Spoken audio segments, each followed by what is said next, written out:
عبد القیس کا وفد جناب رسول کریم صلی اللہ علیہ وسلم کی خدمت میں آیا ہے،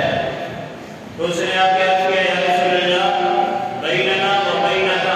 العین بالکفار مضر،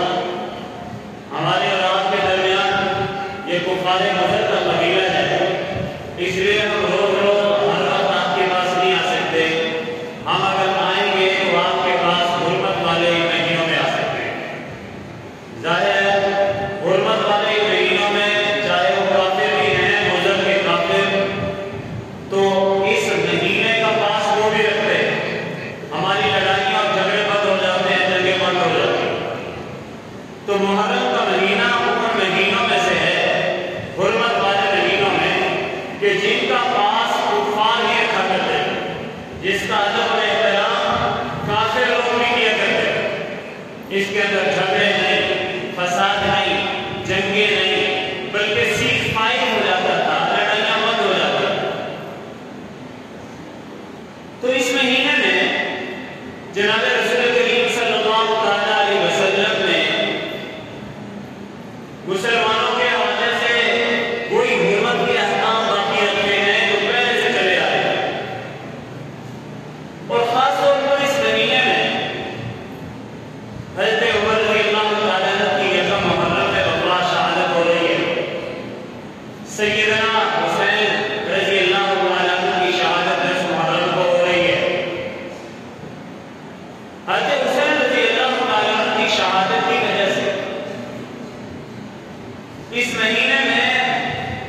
اہل بیت کا تذکرہ، حضرات حسنین کریمین کا تذکرہ، جناب حضرات صحابہ کرام رضوان اللہ علیہم اجمعین کا تذکرہ، اور حضرات صحابہ اور اہل بیت ان دونوں کا ملا جلا تذکرہ کی امت میں چل رہا ہے۔ اور کیوں نہ ہو، ہمارے بزرگوں نے خاص طور پر اس بات کی طرف متوجہ فرمایا ہے۔ حضرت سید نفیس شاہ صاحب رحمۃ اللہ علیہ فرمایا کرتے تھے، میرے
حضور علیہ السلام نے ارشاد فرمایا ترکت فیکم امرین، میں دو چیزیں تمہیں چھوڑ کر جا رہا ہوں، لن تضلوا ما تمسکتم بہما ابدا، جب تک ان کو پکڑے رکھو گے کبھی بھی گمراہ نہیں ہوں گے۔ نمبر 1 کتاب اللہ کی کتاب، نمبر 2 ورثت ربی، میرے اہل بیت میری اولاد۔ بعض روایتوں میں رسول نبی میری سنت، اور کیوں نہ ہو آج ہم تک جو دین پہنچا ہے، اس دین کے اندر میرے نبی کے جہاں پر صحابہ کی محنت ہے، وہاں پر میرے نبی کے خاندان کی قربانیاں۔ ہجرت کا موقع ہے اور سارے لوگ جانتے ہیں اس وقت پورے مکہ کے کافر جناب رسول اللہ کی جان کے دشمن ہیں، اور حضور نبی کریم صلی اللہ علیہ وسلم اپنے بستر پر سیدنا علی کو بتا رہے ہیں، اور علی بھی جانتے ہیں کہ اگر مکہ کے کافروں نے حضور کے حرم میں حملہ کیا اور میرے حضور کے بستر پر لیٹے ہوئے پایا تو ظاہر ہے وہ محمد علی سمجھ کر مجھے ختم نہیں کر سکتے ہیں، لیکن جو خاندان ہوتا ہے نا، اونچا خاندان ہوتا ہے، اس خاندان کے چھوٹوں کے اندر بھی وہ بہادری کا خون ان کے رگ و ریشے میں وہ سرایت کیا ہوا ہوتا ہے۔ حضرت علی رضی اللہ عنہ نے کوئی پرواہ نہیں، حضور کے بستر پہ لیٹے، اور جب کافروں نے دیوار پہ حملہ کی، حضرت علی رضی اللہ عنہ اٹھ کے بیٹھ گئے، کہا حضور کہاں ہیں؟ تو حضرت علی رضی اللہ عنہ گھبرائے نہیں، پریشان نہیں ہوئے، فرمایا میں تو آج حضور کے گھر میں مہمان تھا، حضرت صلی اللہ علیہ وسلم نے کہیں جانا تھا، تشریف لے گئے، اس لیے گھر کی پہرے داری کے لیے میں یہاں پر موجود ہوں۔ اب جنہوں نے دیکھا تھا حضور رات کے وقت اسی گھر میں آئے ہیں اور اب یہاں پر موجود نہیں ہیں، اب باہر کی طرف دوڑنے لگا رہے ہیں تلاش کرنے کے لیے نبی پاک صلی اللہ علیہ وسلم کو، اور حضور نبی کریم صلی اللہ علیہ وسلم انہی کے بیچ میں سے گزر کے گئے تھے، اور ان کافروں کو رب تعالیٰ نے پتہ بھی نہیں چلنے دیا۔ تو میں عرض کر رہا تھا حضور کے خاندان والوں کی قربانیاں ہیں، حضور کے صحابہ کی قربانیاں ہیں۔ آج عرب سے ہم لاکھوں میں ہزاروں میل دور رہتے ہوئے بھی کلمہ پڑھتے ہیں کہ نہیں؟ لا الہ الا اللہ محمد رسول اللہ صلی اللہ علیہ وسلم۔ جی یہ کلمے کی دولت ہمیں ملی ہے تو اس کے پیچھے میرے نبی کے صحابہ کی قربانیاں ہیں، میرے نبی کے خاندان کی قربانیاں۔ اس لیے ہماری دعوت یہ ہے نبی کے صحابہ سے بھی محبت کرو، نبی کے خاندان اور اہل بیت سے بھی محبت کرو، نہ نبی کے صحابہ سے بغض رکھو نہ نبی کے خاندان سے بغض رکھو۔ حضرت علی رضی اللہ تعالیٰ عنہ کی روایت مستدرک حاکم میں ہے، وہ روایت نقل کرتے ہیں، فرمایا قسم ہے اس ذات کی خلق الحب والذی خلق الحب، جس ذات نے دانے کو کھانا ہے، وخلق النسم، جان کو پیدا کیا ہے، اور رسول کریم اس ذات کی قسم ہے میرے نبی صلی اللہ علیہ وسلم نے مجھے فرمایا تھا مخاطب کر کے کہ اے علی لا یحبک الا مومن، تیرے ساتھ جو محبت کرے گا وہ محبت کرنے والا صرف مومن ہی محبت کر سکتا ہے، غیر مومن منافق تیرے ساتھ محبت نہیں کر سکتا۔ ولا یبغضها الا ولا یبغضک الا منافق، اور تیرے ساتھ جو بغض رکھے گا وہ منافق ہی ہو سکتا ہے، مومن نہیں ہو سکتا۔ اور حضور علیہ السلام اہل بیت کو حضور علیہ السلام نے اپنے ایک چادر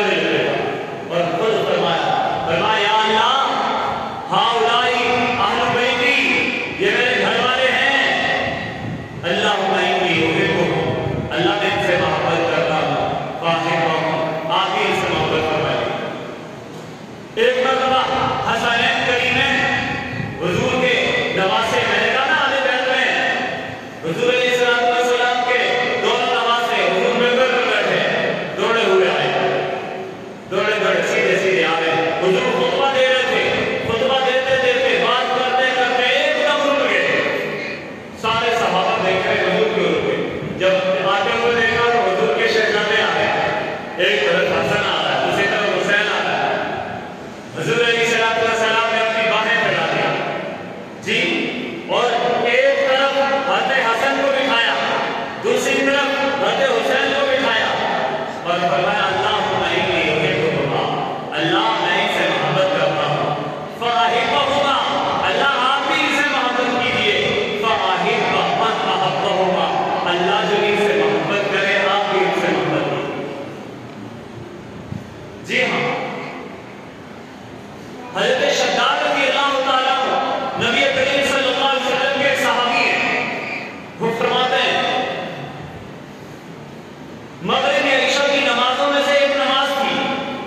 حضور نبی کریم صلی اللہ علیہ وسلم مسجد نبوی میں تشریف لائے، پیارے آقا صلی اللہ علیہ وسلم نے اپنی نمازوں میں سے دونوں میں سے ایک کو اٹھایا ہوا تھا، غالباً حضرت حسین رضی اللہ تعالیٰ تھے، اور فرمایا جب نماز کا وقت آیا تو حضور علیہ السلام نے بھی چھوٹے تھے تو ان کو ساتھ ہی بٹھا دیا، اتنے میں نماز کا وقت ہوا، مقدم نے تکبیر کہی گئی تو صفیں درست ہو گئی،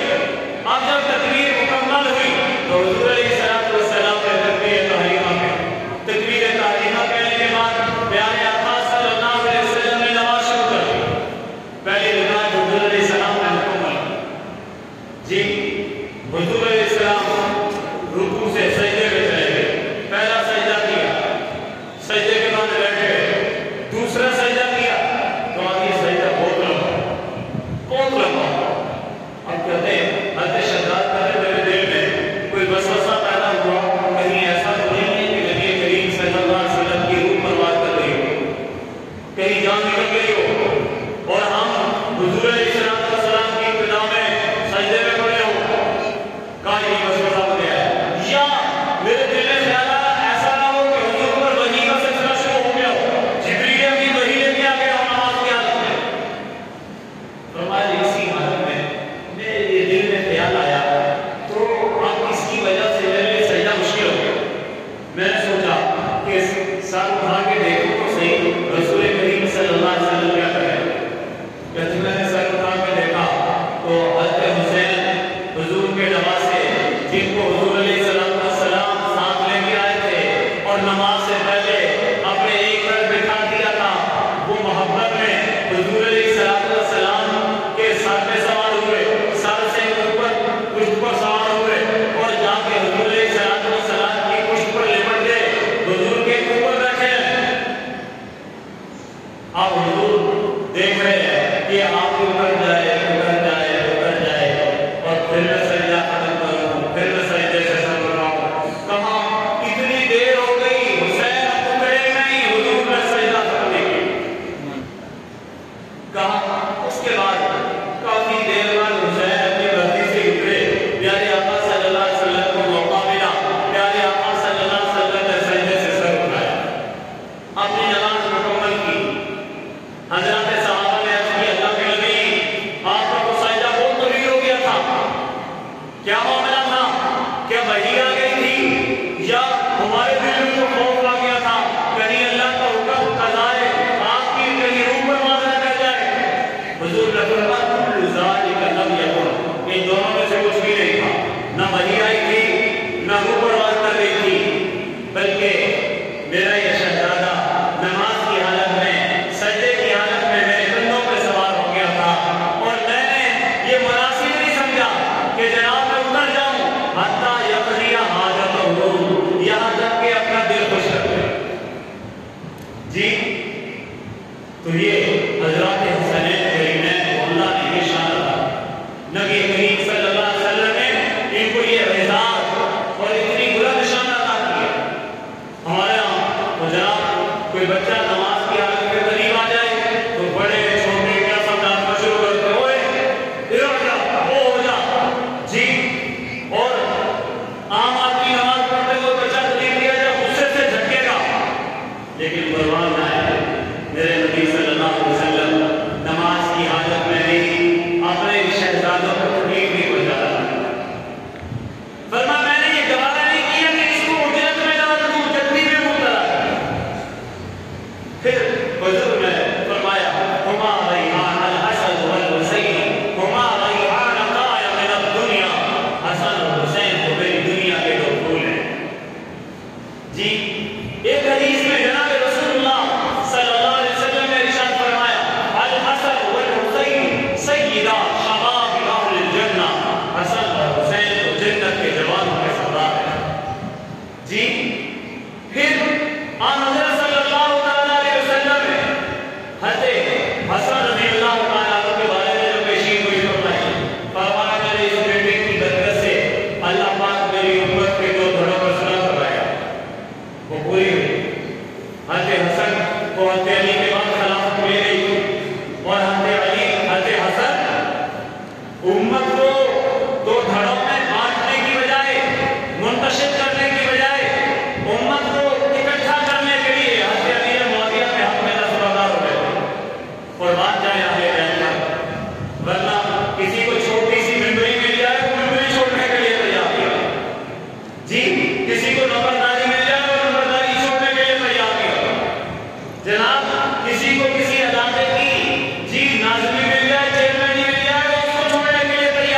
حضرت حسن رضی اللہ تعالیٰ عنہ وہ 22 لاکھ مربع میل سے زیادہ علاقے کی حکومت وہ اس لیے چھوڑ رہے ہیں کہ میرے نانا کی امت میں بگاڑ پیدا نہ ہو، آپس میں صلح رہے، آپس میں جھگڑا۔ تو حضور نے حضرت حسن کے بارے میں فرمایا تھا میرے اس بیٹے کی برکت سے اللہ میری امت کو جوڑے گا، میری امت کے 2 گدھوں میں صلح ہوگا۔ اور حضرت حسین کے بارے میں میرے نبی نے تشریح کوئی فرمائی کہ میرے اس بیٹے کا خون کام آئے گا۔ کیا مطلب؟ اس بیٹے کو شہید کر دیا۔ چنانچہ حضرت حسین رضی اللہ تعالیٰ عنہ کو میدان کربلا میں یزیدیوں نے بڑے ہی ظالمانہ اور بربریت کے انداز میں ان کو بھی شہید کیا، ان کے گھر والوں کو بھی شہید کیا، لیکن حضرت حسین رضی اللہ تعالیٰ عنہ نے اس سر کو کٹوا تو دیا ہے لیکن اس سر کو جھکایا نہیں۔ مختلف ابن زیاد جیسے گورنروں نے آفریں دی کہ تم یزید کے ہاتھ میں بیٹھ کرو، تمہیں چھوڑ دیا جائے۔ حضرت حسین رضی اللہ تعالیٰ عنہ یزید کو بہت ساری اس کی کجرویوں کی وجہ سے، اس کے غلط معاملات کی وجہ سے وہ امیر ناحق سمجھتے تھے، اس لیے حضرت حسین رضی اللہ تعالیٰ عنہ نے اس کے ہاتھ پر بیعت کرنے کو بولی۔ سر داد نہ داد تک دست یزید گوئی کے بنائے حق لا الہ الا اللہ۔ حسین فرمایا کہ اس سر کو کٹوا تو دیا ہے لیکن یزید کے سامنے اس سر کو جھکایا نہیں۔ اور حضرت حسین رضی اللہ تعالیٰ عنہ نے امت کو پیغام دیا ہے جس بات کو تم حق سمجھتے ہو اس حق بات پر ڈٹ جاؤ، اس کا پوری طرح پہلا دو۔ کسی باطل کے سامنے، کسی غلط آدمی کے سامنے اس کو صحیح کہنا، غلط کو صحیح کہنا، یہ سنت حسینی کے خلاف ہے۔ غلط ہے تو غلط ہے۔ بہت سارے لوگ حضرت حسین کو مشورہ دے رہے تھے ذرا نرمی کا پہلو اختیار کر لیجیے، ذرا کوئی بات نہیں کہہ دیجیے میں وقتی طور پر یزید کی ہاتھ پر بیعت کر لیتا ہوں، یزید کی بات مان لیتا ہوں۔ لیکن حسین کی رگوں میں جناب محمد رسول اللہ کا خون دوڑ رہا، حسین کی رگوں میں حضرت علی شیر خدا کا خون دوڑ رہا تھا، حسین کی رگوں میں فاطمہ رضی اللہ تعالیٰ عنہ جو رسول کریم صلی اللہ علیہ وسلم کی اپنے جگر ہیں ان کا خون دوڑ رہا تھا۔ جناب حسین رضی اللہ تعالیٰ عنہ نے اس میں کمپرومائز نہیں کیا اور امت کو پیغام دیا ہے کہ تم کیا سمجھتے ہو کہ ظلم ہونے کے بعد نام مٹ جایا کرتا ہے؟ نہیں، جو حق کے لیے نام قربان کرے وہ مٹتا نہیں ہے، اس کا نام ہمیشہ کے لیے باقی رہتا ہے۔ یزید کے پاس اقتدار تھا، یزید کے پاس حکومت تھی، یزید کے پاس حشم قلم تھے، یزید کے پاس پورے کے پورے لاؤ لشکر تھے، لیکن بتاؤ عزت یزید کو ملی یا عزت حسین کو ملی؟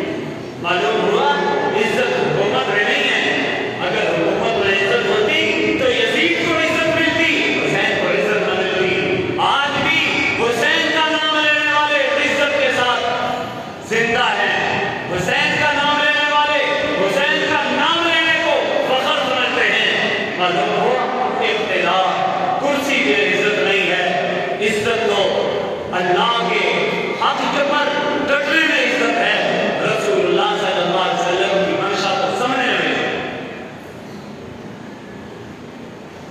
آج بہت سارے لوگ وہ یہ سمجھے بیٹھے ہیں جناب جس کو کرسی مل گئی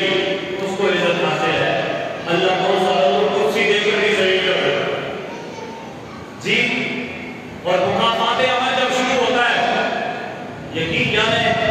اللہ پاک جو جرم ہوتے ہیں، جو سزائیں ہوتی ہیں، حدیث میں آتا ہے لوگوں کسی دوسرے مسلمان کو گانا نہ دو، کسی کو ایذا نہ دو، لا تظہر الشماتۃ علی اخیک، آقا اللہ فیبتلی کا فرمایا اپنے مسلمان بھائی کی مصیبت پر خوشی کا اظہار نہ دو،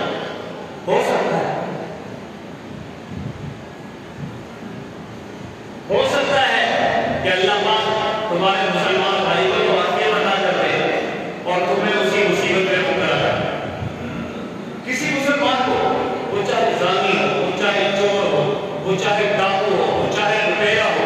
جی اس کو اس بات کا تانا نہ دو، اس کی گردانیں نہ پڑھو، چور چور کی گردانیں نہ پڑھو۔ ہو سکتا ہے ان سے چوری کا لیول ہٹ جائے، اور حضور نے فرمایا آقا اللہ فیمتلی کا، ہو سکتا ہے اللہ پاک اس کو تو عافیت عطا کر دے اور تمہیں اسی تانے میں، اسی مصیبت میں اللہ مبتلا کر دے۔ بھئی کوئی بے نمازی ہے، شریعت کہتی ہے جائز نہیں ہے کہ اس کو بے نمازی کہو، جی کوئی زانی ہے اس کو جائز نہیں ہے کہ زانی کے تانے دو، کوئی سود خور ہے تو اس کو سود خور کے تانے دینا جائز نہیں ہے، کوئی چور ہے بھی بالفرض، جی تو اس کے لیے جائز نہیں ہے کہ چور کے تانے دو،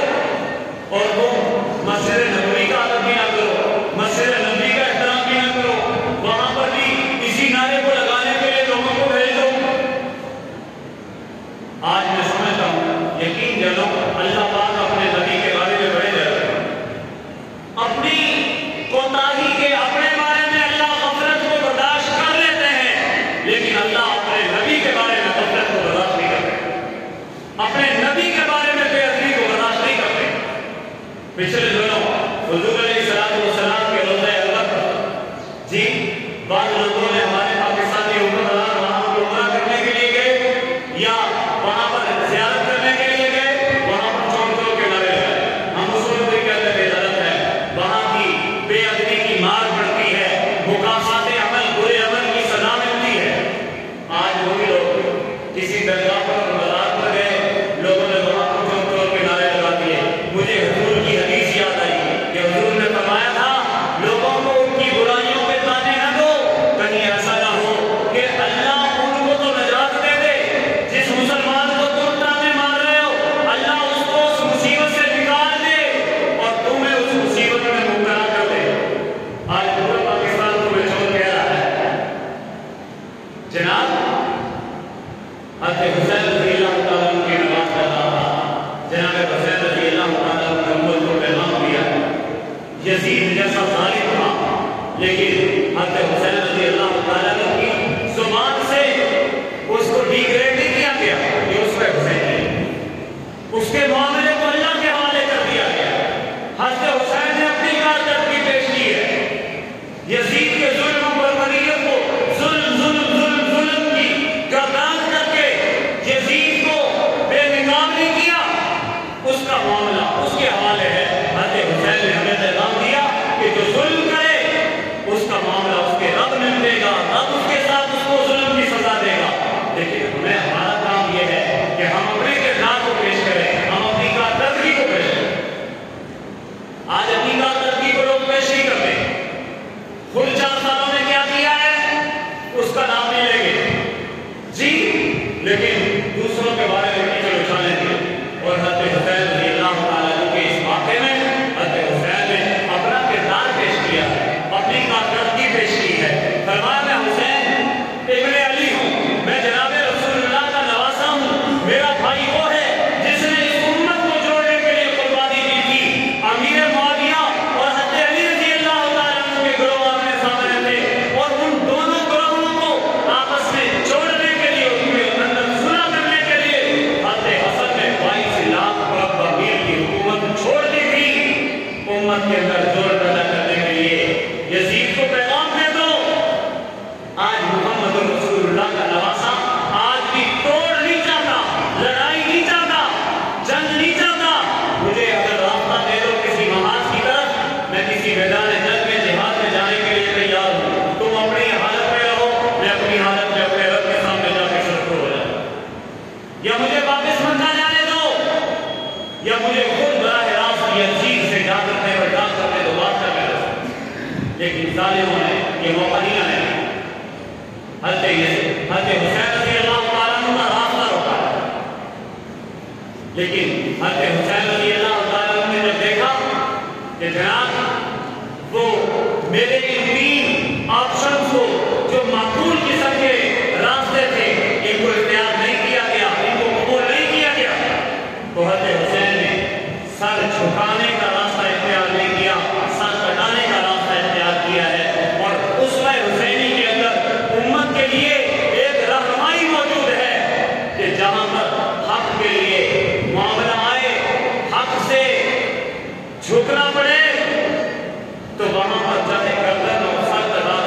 لیکن سر کو وہاں پر جھکانا یہ حسین کا طریقہ نہیں ہے، یہ محمد رسول اللہ کے نواسے کا طریقہ ہے۔ اور میرے محترم دوستو، حضرات حسنین کریم میں اہل بیت کی بات میں کر رہا تھا، ان اہل بیت کا تذکرہ نہیں ہے، کہتا عبادت ہے۔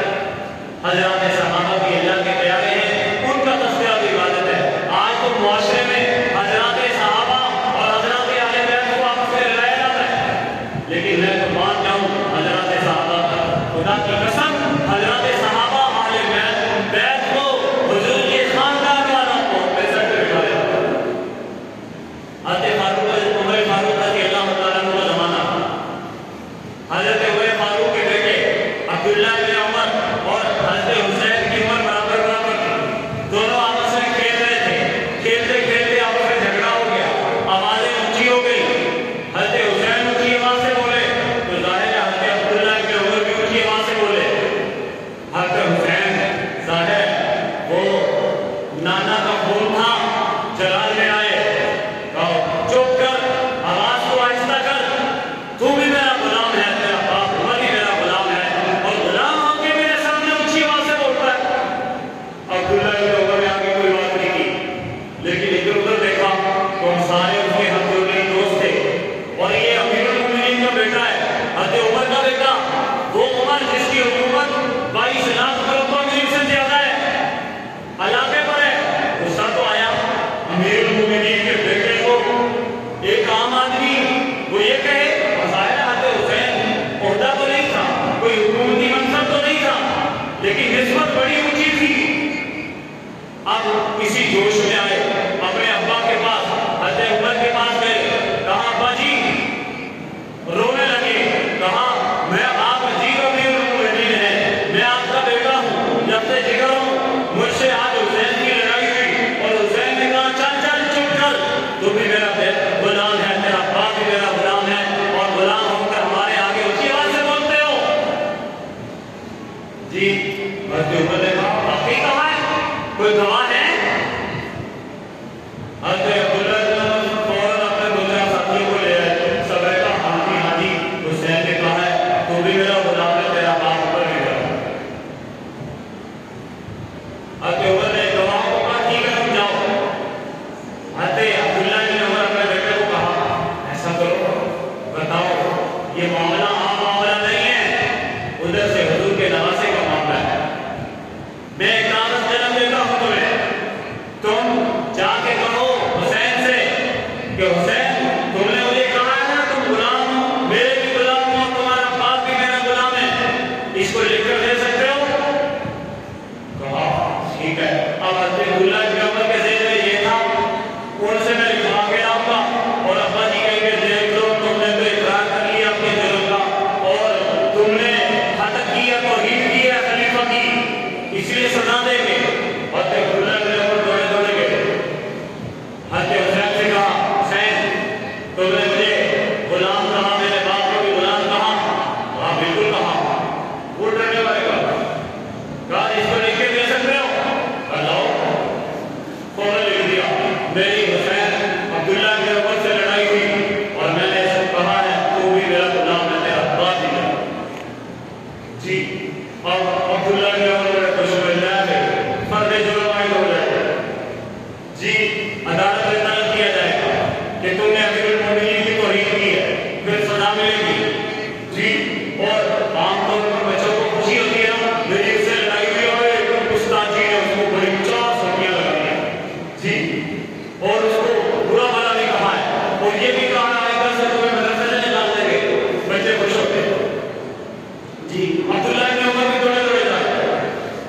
جب پرچی لیتے گئے حضرت عبد عمر رضی اللہ عنہ نے یہ دیکھا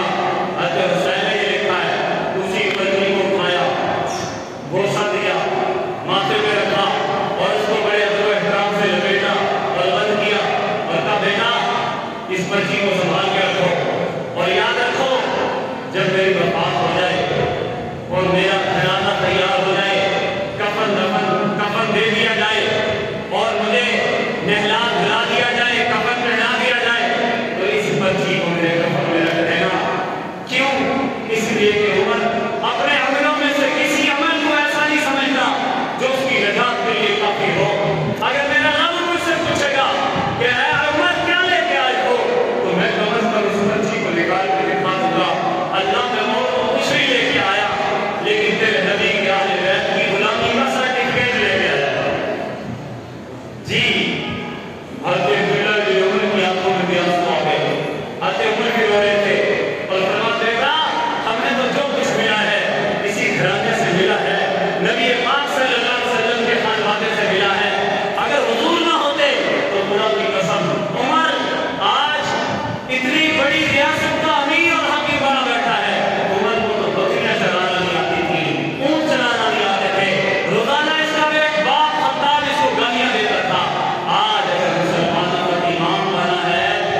میرے نامی میرے